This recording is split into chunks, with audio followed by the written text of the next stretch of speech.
A few days ago, one of the pro members shared a site that had just been featured as Site of the Day on Awards on November 13th, last Thursday. Right from the moment you land on it, you are met with this really clean loading sequence, followed by a sharp landing page reveal animation. The concept stood out right away, and I thought it would be a solid one to recreate and add to our library, especially since it can be easily repurposed for other layouts with just a few tweaks. So I spent a couple of hours breaking it down, and after a few attempts, I was able to put together a similar landing page reveal concept using just basic HTML, CSS, and some light GSAP. What I like about this one is that you don't need any advanced GSAP techniques. Even if you are new to it, you can build something like this with just a bit of timeline logic. In this video, I'll walk you through exactly how it's built, from the animated loading text and counter using SplitText to the final transition into the hero section, all using a simple GSAP timeline setup. If you find these kinds of rebuilds helpful, make sure to leave a like on the video and subscribe to the channel if you haven't already. And if you'd like to access the source code for this project, along with hundreds of similar micro projects and a brand new website template every month, you can check out the Pro membership via the link in the description. Alright, let's jump into the code. Let's start by defining the HTML for the preloader. First, I'll create a div with the class preloader. This is going to serve as the full screen overlay that appears before the main content loads. Inside this, we'll have three main paths. A preloader revealer, which will be the square block that scales up during the animation, a preloader copy container for some loading text, and a preloader counter, which will show the loading percentage. We'll leave the preloader revealer empty for now. We'll style it later using CSS to appear as a centered square block that grows over time. Next, inside the preloader copy div, I'll add two more divs, each with the class preloader copy column. Each of these holds a small paragraph with some dummy text. We'll use these later to style the copy into two side-by-side columns using flexbox. Finally, inside the preloader counter, I'll place a simple paragraph tag starting with value 0. We'll animate this number dynamically using JavaScript later. Now that the preloader is set up, let's add the rest of the content starting with the nav. I'll create a nav element and divide it into three parts: a nav logo on the left, nav links in the center, and nav city on the right. Inside each section, I'll add some placeholder links. We are not focusing on the navigation for this video, so these are just dummy links to help us mimic the layout of the original site. Finally, let's add the hero section. This will be the main landing view that appears after the preloader exits. First, I'll add a div with the class hero image and drop in an image inside. This will be our full screen background. Next, I'll add another div with the class hero content. Inside that, we'll place two child divs, one called product name and another called product link. Each of these just holds some simple text and a link. Again, nothing functional here, just visual placeholders to structure the landing section. That should take care of the HTML structure. Now let's move on to the styling. First, I'll bring in a font from Google Fonts to give the layout a clean, structured, editorial feel. Next, I'll define some root color variables, one for white, one for a soft neutral background, one for a warm green tone, and one for black. We'll use these across the layout for text, backgrounds, and contrast to keep things consistent and easy to manage. Now I'll reset the spacing across the board by removing default margin and padding, and I'll set all elements to use border box sizing. This just gives us more predictable layout foundation. For images, I'll make sure they always cover their containers without distortion. That way, they scale nicely no matter the screen size. Now for the base text styles, all anchor tags and paragraph elements will share a common style. They'll use the gist mono font, appear in uppercase, and have a slightly condensed look with tight letter spacing. This gives the text that refined, minimal feel we want for this kind of layout. Next, I'll style the navigation. The nav is fixed to the top of the page and laid out using flex. It spans the full width and has some internal spacing to separate the three sections. Both the nav logo and nav city are placed at either end of the nav, while the nav link section is centered between them.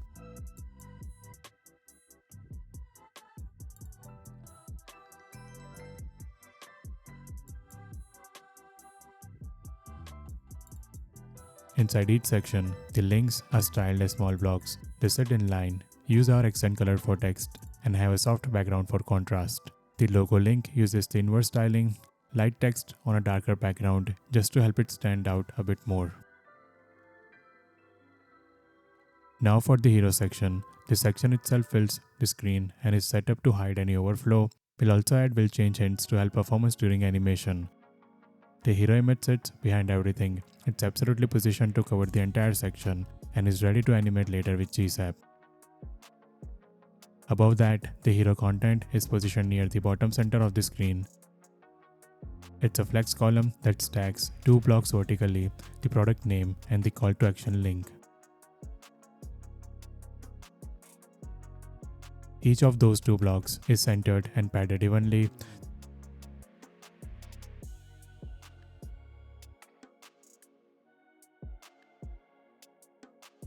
The product name sits on a light background, while the product link uses our accent color with inverted text to make it pop.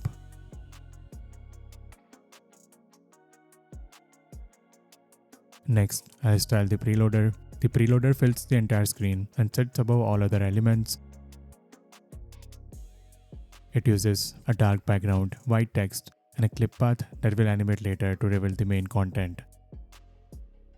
It's set up with flexbox and aligned to center the content horizontally. We'll also make sure it can animate smoothly by setting up fill change and hiding overflow. All the text inside the preloader is white for maximum contrast. The revealer is placed in the center of the screen using absolute positioning.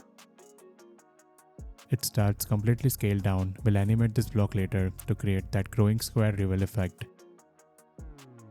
It also uses the accent color to tie into the rest of the palette. Inside the preloader, the copy column, and counter sections are all set up using flexbox. The counter is aligned to the far right, while the copy columns sit side by side in equal space. Each paragraph in the copy section is given a max width just to make sure the text doesn't stretch too far and stays readable.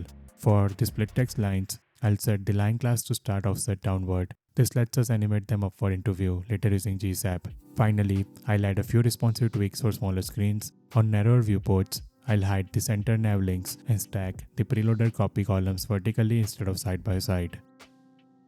The revealer block is scaled up slightly here, so it still fills the screen when animated. Each copy column is centered and the counter is vertically aligned, so everything stays balanced on smaller devices. That's all the base styling we need. Next, we'll jump into JavaScript and start wiring up the animations. First, I'm importing GSAP. This is the core animation library we'll use to animate our timeline. Right after that, I'm importing the SplitText plugin from GSAP. This plugin allows us to break apart any block of text into individual lines, words, or characters, which gives us really fine control over how each part animates in. Next, I'm waiting for the DOM to fully load using DOM content loaded event. This just ensures the HTML is fully parsed and ready before we try to target or animate anything on the page. Inside that, I am registering the SplitText plugin with GSAP. This is a required step. GSAP needs to know about any plugins we are using before we actually apply them. After that, I am creating a small helper function called SplitText into lines. It takes in a selector like a paragraph tag and uses SplitText under the hood to split that content into separate lines. We are also passing in a few default options. We are telling it to split by lines, add a line-based mask, and assign each line a class called line, which we have already used for styling, and leverage it for the animation. This little utility just wraps everything into one reusable function, so we don't have to keep repeating the same split text logic every time. Now we'll actually use that function to split our text. First, I'm targeting all the paragraphs inside the preloader copy. Then I do the same for the paragraph inside the counter. This gives us clean, individually wrapped line elements that are ready to animate. Finally, I'll set an initial offset for a few key elements: the navigation bar, the hero image, and the hero content. Using GSAP's set method, I'm pushing all three down vertically. This gives us a starting point so they can animate upward later as a part of the landing reveal. We are not animating them just yet, we are just preparing their initial state so that everything enters from below when the time is right. Next, we'll set up the counter animation. I'm creating a function called animateCounter. This function takes in three arguments: a selector to target the element, a duration in seconds, and an optional delay. Inside the function, I first grab element we want to update. In our case, that's the paragraph tag inside the preloader counter div. Then I set up a few basic values. Current value starts at 0. This is what will increment over time. Update interval defines how often we'll update the number. Max duration is just the total animation time in milliseconds. And start time stores the exact moment we kicked things off. We'll use this to calculate progress. To handle the delay before the counter starts, I am wrapping the animation logic inside a set timeout. Once that delay passes, we run a function called updateCounter. Inside that, I check how much time has passed by subtracting the current time from the original start time. Then I calculate the progress, basically how far along we are in the animation. If the current value is still under 100 and we are still within the allowed time, I create a target value based on progress. This is how far we should be by now. Then I calculate a small random jump. This makes the counter feel a bit more dynamic and less linear. The value increases by a random step toward the target, but never goes over 100. After that, I update the element's text content. We are using petStart to make sure it always displays as 2 digits. Finally, I call updateCounter again using another set timeout, so the loop continues until we hit 100 or the time runs out. Once the loop finishes, either by reaching the full duration or hitting 100, we make sure the final value is set to exactly 100. And at the very end, I am calling this function with the selector for our counter paragraph, a total duration of 4.5 seconds and a delay of 2 seconds before it starts. That gives the preloader some breathing room before the number kicks in. Now that everything is set up, we can build the main animation timeline. I'll start by creating a new GSAP timeline instance and storing it in a variable called timeline. This timeline will control the full preloader sequence, starting with the line animations, then scaling up the central block, and finally transitioning into the main landing page. First, we animate the text lines. I am targeting all the elements with the line class inside the preloader copy and the counter. These are the lines we split earlier using SplitText. We are animating their vertical position from offset to 0, which slides each line up into view one after the other. I've added a small stagger to give the motion some rhythm, and the entire group starts after 1 second delay just to make it pop better.